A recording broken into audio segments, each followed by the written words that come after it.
ஆங்கிலேயர்கள் அவர்கள் மொழியை உலக மொழி என்பார்கள், அரபு நண்பர்கள் அவர்கள் மொழியை கவிதை மொழி என்பார்கள், வட இந்திய சகோதரர்கள் அவர்கள் மொழியை தேசிய மொழி என்று அவர்களே சொல்லிக் கொள்வார்கள். நாங்கள் தமிழர்கள் செல்லும் திசையெல்லாம் எங்கள் மொழியை தாய்மொழி தாய்மொழி என தாயோடு சேர்த்து சொல்வோம். தாயை தமிழை வணங்கி இனிய நாள் இது, இன்ப நாள் இது.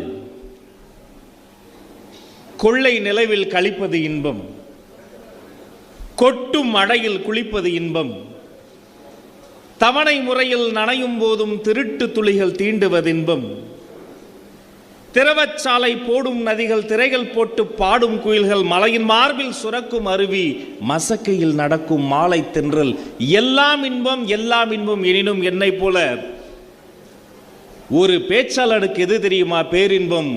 பேச்சுலகின் பிதாமகன் வைகோ அண்ணன் முன்னால் பேசுவதுதான் பேரின்பம்.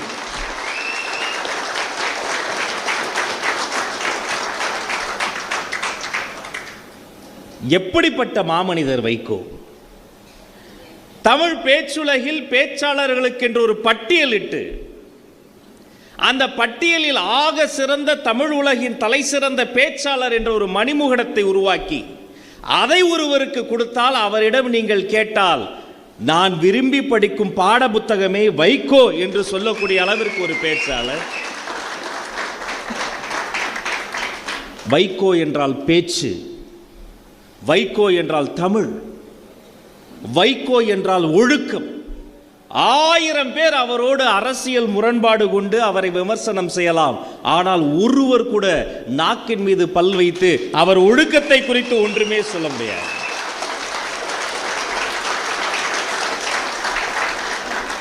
சுவையை 6 என்பார், நிலத்தை 5 என்பார், திசையை 4 என்பார், தமிழை 3 என்பார். அந்த தமிழில் தமிழர்களினுடைய வாழ்வை 2 என்பார். ஆனால் ஒழுக்கத்தை மட்டும் 1 என்பார். அது தன் உயிரை விட உயர்ந்தது என்பார். அவர்தான் வைகோ.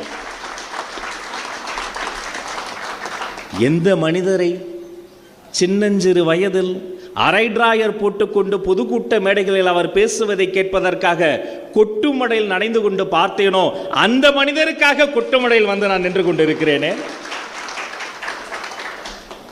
யாருடைய பேச்சை இப்போது இருக்கிற தம்பி தங்கைகளுக்கு தெரியாது. அப்போதெல்லாம் இந்த ஆடியோ கேசட் வரும். அந்த ஆடியோ கேசட்டை திருவிழா கூட்டங்களில் வாங்கி வந்து அப்பாவிடம் சண்டை போட்டு, வீட்டில் இருப்பவரிடம் சண்டை போட்டு, இன்னிசை பாடலை கொஞ்சம் நிறுத்துங்கள், என் காதுக்கு இதுதான் தேன் என்று யாருடைய பேச்சை கேட்டேனோ அவருக்கு முன்னால் பேசுவதா?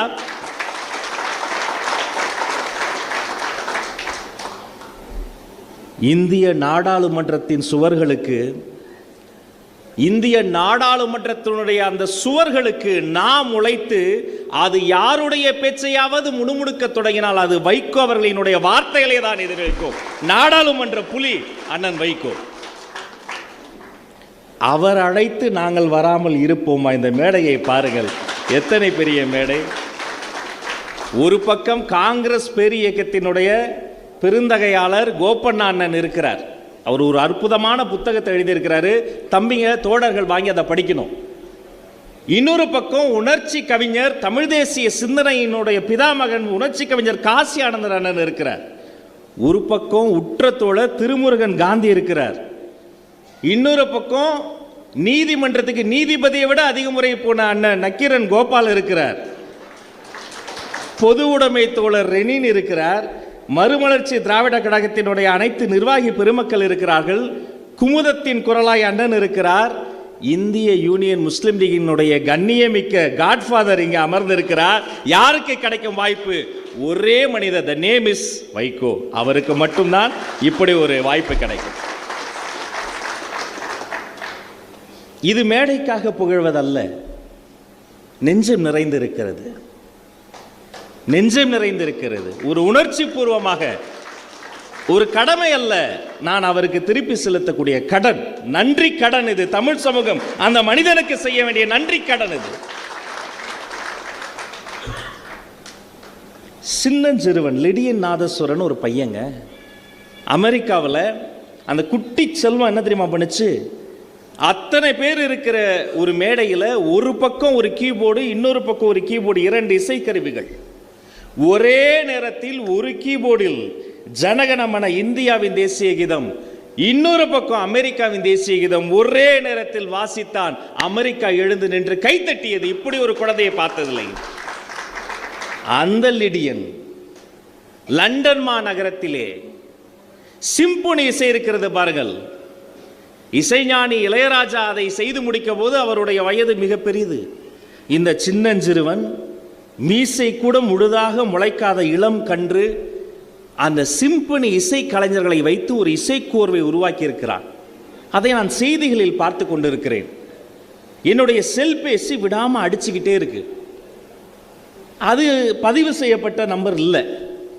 சரி, யாரோ ஒருத்தர் விடாமல் அடிக்கிறாரே, கொஞ்சம் கோபத்தோடு நான் எடுக்கிறேன். யாருப்பா அது விடாமல் அடிக்கிறதுன்னு. வணக்கங்க, நான் வைகோ பேசுகிறேன்னு அண்ணன் பேசுகிறேன். முதல் அழைப்பு. அவர் என்ன கேட்பார், ஏது கேட்பார்? தனக்கு கேட்பாரா, தன் வீட்டுக்கு கேட்பாரா, தன் கழகத்திற்கு கேட்பாரா? அண்ணன் என்ன தெரியுமா கேட்டார்? ஒன்றும் இல்லைங்க அமைச்சர், இந்த செய்தியில் பார்த்துருப்பீங்க, லிடியன்னு ஒரு குழந்தை சிம்பனி அமைச்சிட்டு வரான், முடிஞ்சா அவனுக்கு கொஞ்சம் அரசு மரியாதை தர முடியுமான்னு யாரோ ஒரு குழந்தைக்கு கேட்ட தாயுலம் கொண்ட மனிதர். இணைப்பை வச்சுட்டு என் உதவியாளர்கள்ட்ட கேட்குறேன், இப்படி ஒரு மனிதரா? அவங்க நம்பல, உண்மையிலேயே அவர் தான் பேசினாரா? அப்புறம் அந்த எண்ணை எடுத்து பதிவு பண்ணி பார்த்தாமா அவர் தான். ஒண்ணுமில்ல, கேட்டுட்டு வச்சுட்டார். இன்னொரு அழைப்பு.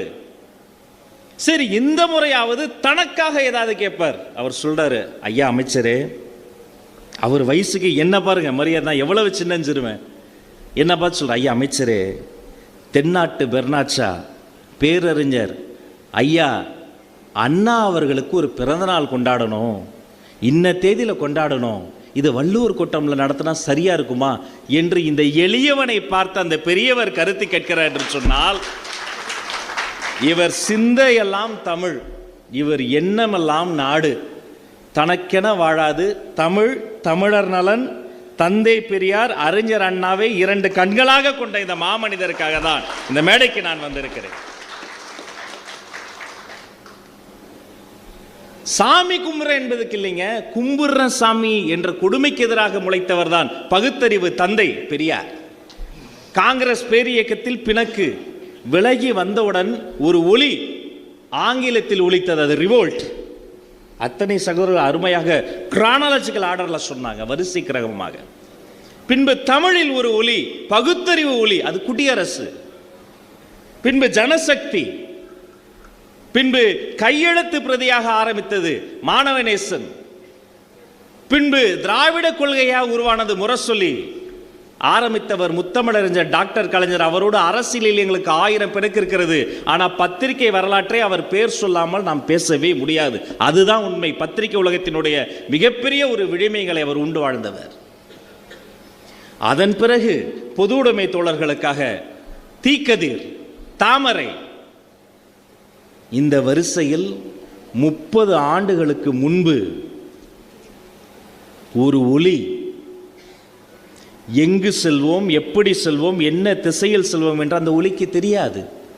ஆனால் தாயுலம் கொண்ட அந்த மனிதரின் நெஞ்சில் சூழ்கொண்டு கருவாகி உருவாகி இந்த பூமியில் பிறந்து தாயகம் அலுவலகத்தில் அது தவழ்ந்து தமிழ்நாடு முழுக்க நடைபயணத்தில் நடைபயிற்சி செய்து சிறைச்சாலை எனக்கு பூஞ்சோலை என்று சிறைச்சாலை எங்கும் ஓடி இன்று தமிழனுக்கு என்று ஒரு நாடு இல்லை, தமிழன் இல்லாத நாடே இல்லை, 196 நாடுகளில் வாழுகிற உலக தமிழர்களின் உள்ளங்களிலும் இல்லங்களிலும் சுதந்திர உணர்வை பாடி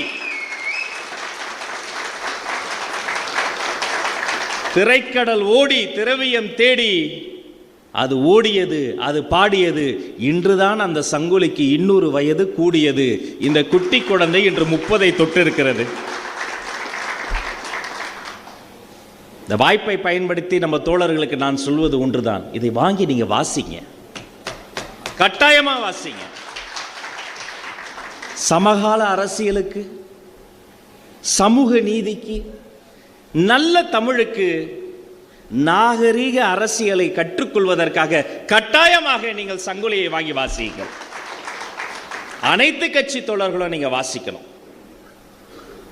இந்த பெரிய மனிதர் அவர் சென்ற நடைபயணங்களின் போது ஒரு கூட்டத்தை அப்படியே கூட்டிட்டு போவார்.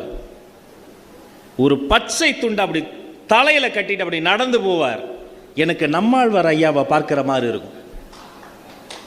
மேடையிலே போராட்ட களத்திலே ஒளி வாங்கி ஒளிபெருக்கி அருகே மனித தலைகள் மட்டும் தெரிகிற அலை கடல்களை போல கூடியிருக்கிற மக்கள் திரள் முன்னால் அப்படி பேசுகிற போது பச்சை துண்டல்ல, அந்த பகுத்தறிவினுடைய நீட்சி ஒரு கருப்பு துண்டை இடையில அப்படி தூக்கி போடுவார் பாருங்க.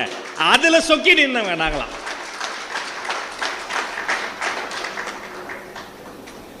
அவர் பேச ஆரம்பிக்கிற முதல் நிமிடம் தென்றல் தவழும்.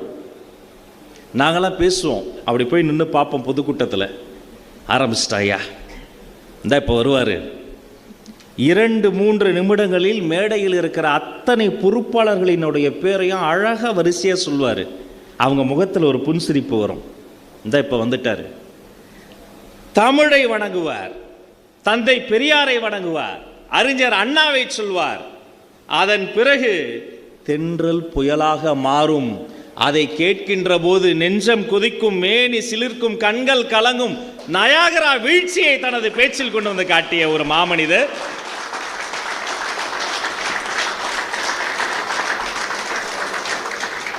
ஐயா பேசும்போது தமிழ்கடல் நெல்லைக்கண்ணன் ஐயா பேரை சொன்னீங்க. டக்குனே ஒரு நொடி என் கண்ணு கலங்குச்சு. ஒரு எளிய வீட்டு பிள்ளைனா இது மாதிரி சின்ன சின்ன மேடைகள், தமிழ் மன்ற மேடைகளில் பேசி வளரும்போது நான் ஒரு ஸ்லோ லேர்னர், மெல்ல கற்கும் குழந்தை. எனக்கு படிப்பு ரொம்ப கஷ்டப்பட்டு தான் வரும். இன்னைக்கு நான் பள்ளிக்கல்வித்துறை அமைச்சர் ஆன பிறகு என் அதிகாரிகளிடம் முதல்ல சொன்னது தெரியுமா, இவர் படிக்கிற பையன், இவர் படிக்காத பையன் அப்படி சொல்லாதீங்க. அவர் மெல்ல கற்கும் குழந்தை கூட சொல்லாதீங்க, தன் வேகத்தில் கற்கும் குழந்தை. அந்த குழந்தை ஒரு வேகத்தில் கற்கும், அவங்களையும் அரவணைச்சு நம்ம சொல்லித் தருவோம். அப்படிப்பட்ட சூழல் வளர்ந்து வருகிற பொழுது ஒரு தொலைக்காட்சி, விஜய் தொலைக்காட்சியில் தமிழ் பேச்சுங்கள் முற்றும் நிகழ்ச்சியில் நான் பங்கெடுக்க போன போது அங்கே நடுவராக வந்தவர் தமிழ்கடல் நெல்லைக்கண்ணன் ஐயா. 2 சீசன்ல அவரோடு பேசக்கூடிய பெரும் வாய்ப்பு. முதல்ல அவரை பார்த்தா பயந்து ஓடுவோம். அவர் வடக்கு வந்தால் நாங்கள் தெற்கில் ஓடிடுவோம். ஏன் தெரியுமா, அவர்கிட்ட போய் அகர முதல எழுத்தெல்லாம் என்று வள்ளுவர் பெருந்தகை சொல்லி இருக்கிறாரேன்னா நில்லு நிப்பாட்டு அப்படின்றவர். அடுத்தவரைய சொல்லும்பார். சரி, அடுத்தவரையும் சொன்னார். அடுத்த குரலை சொல்லும்பார், அடுத்த குரலை சொல்லும்போது அடுத்த அதிகாரத்தை சொல்லும்பார். நெருப்பாற்றில் கூட நீந்திரலாம், அந்த மனுஷன் முன்னாடி பேச முடியாது, கை கால் நடுங்கிரும். அவர் ஒரு நாள் அறையில் அமர்ந்திருக்கிறார். போட்டி முடிந்தது. எல்லோரும் அளவளவிக்கிட்டு இருக்கோம், பேசிக்கிட்டு இருக்கிறோம், மகிழ்ச்சியோடு சொல்லிக்கிட்டு அவர் கவிதைகள்லாம் பாடிக்கிட்டு இருக்கோம். அப்புறம் ஒரு வார்த்தை சொன்னார், என்னால் மறக்க முடியாது. அவர் வார்த்தைகளை சொல்கிறேன். என்னலே பேசுகிறீங்க, பேச்சுனா என் மாப்பிள்ளை வைகோ பேச்சு மாதிரி கொள்ளுவாண்டா, பேச்சில் கொள்ளுவாண்டா. அந்த நாள் என்னால் மறக்க முடியாது. அன்று பின்னிரவு நேரம் தாண்டியும் நான் உறக்கம் கொள்ளாமல் தவித்தன். என்னையா, நெல்லைக்கண்ணன் ஐயா தான், தமிழ்கடல் தான், உலகத்தின் ஆக சிறந்த பேச்சலார், அவர் முன்னாடி யாரும் நிற்க முடியாது. அவர் ஒரு மனிதரை பாராட்டுறாரு, அவரையே அவர் ஈர்த்திருக்கிறாரு. கட்டாயமாக இவரை விட அவருக்கு வயது அதிகமாக இருக்கும். ஆனால் இவரை சொல்லி அவர் சொல்கிறார் என்று சொன்னால், அதனால் தான் சொன்னேன், வைகோ என்றால் தமிழ், தமிழ் என்றால் வைகோ, வைகோ என்றால் உழைப்பு. 2 நாட்கள் முன்பு அடிகளார், மறைமலை அடிகளாரினுடைய பிறந்த தினம். காலையில் அவருடைய வீட்டு பல்லாவரத்தில் இருந்த அந்த பகுதியில் ஒரு சிறிய நூலகமாக இருந்தது. என் வாழ்நாள் கடமை, நான் பாம்பு தீண்டி உயிருக்கு போராடி அவசர சிகிச்சையில் கடந்து பெரும் போராட்டத்துக்கு பிறகு 7ஆம் வகுப்பு 6ஆம் வகுப்பு படிக்கும்போது என்னை மீட்டெடுத்து வந்த அந்த நாளோடு என்னுடைய விளையாட்டு அனுமதி நின்று போனது. விளையாட போகக்கூடாது, வெளியில் போகக்கூடாது, 1008 நெருக்கடி. வேறு வழி இல்லாமல் நூலகத்திற்குள் தள்ளப்பட்ட சிறுவன் நான். அந்த நூலகம் அடிகளாரினுடைய வீடு, அவர் சேகரம் செய்த புத்தகம். அதன் பிறகு பல ஆண்டுகள் கழித்து அந்த நூலகம் சென்றேன். அவர் இருந்த வீட்டிற்கு, அவர் மார்பளவு சிலைக்கு மாலை சூடினேன். அவர் அமர்ந்த திண்ணையில் சிற்ற நேரம் நின்று பார்த்தேன். அவர் நடமாடிய நடைபயிற்சி செய்த அந்த மண்ணையெல்லாம் தாண்டி வந்தேன். அன்று மாலை தேவனைய பாவனார் அந்த அரங்கத்திற்கு வந்து அவர் குடும்பத்தார் ஏற்பாடு செய்த அந்த நிகழ்ச்சியில் அடிகளாரை பற்றி பேசலாம் என்று நான் ஆசையோடு வந்திருந்தேன். அன்று புரட்சி புயல் வைகோ வந்திருந்தார். அடிகளாரை குறித்து அவர்களின் குடும்பத்திற்கே தெரியாத அரிய செய்திகளை சொல்கிறார் என்றால் உழைப்பு, உழைப்பு, உழைப்பு, அதுதான் வைகோ.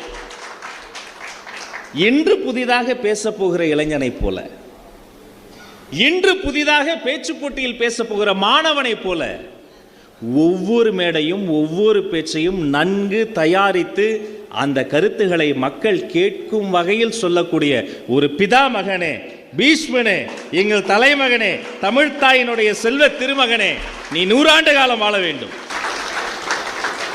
அவரை குறித்து பேச எங்களுக்கு ஆசை அதிகம் உண்டு, ஆனால் நேரம் இல்லை. எனவே அறிவார்ந்த இந்த சபையின் அனுமதியோடு எனக்கு இருக்கும் நேரத்தையும் எடுத்து அந்த புரட்சி புயலுக்கும் சேர்த்தே தாருங்கள். அவர் பேசட்டும், நாம் கேட்போம் என்று சொல்லி உங்களை வாழ்த்த வயதில்லை, வணங்கி விடைபெறுகிறேன். அத்தனை பேருக்கும் நல்லதே நடக்கட்டும், நலமே சொல்லட்டும். நன்றி. தமிழ் வணக்கம்.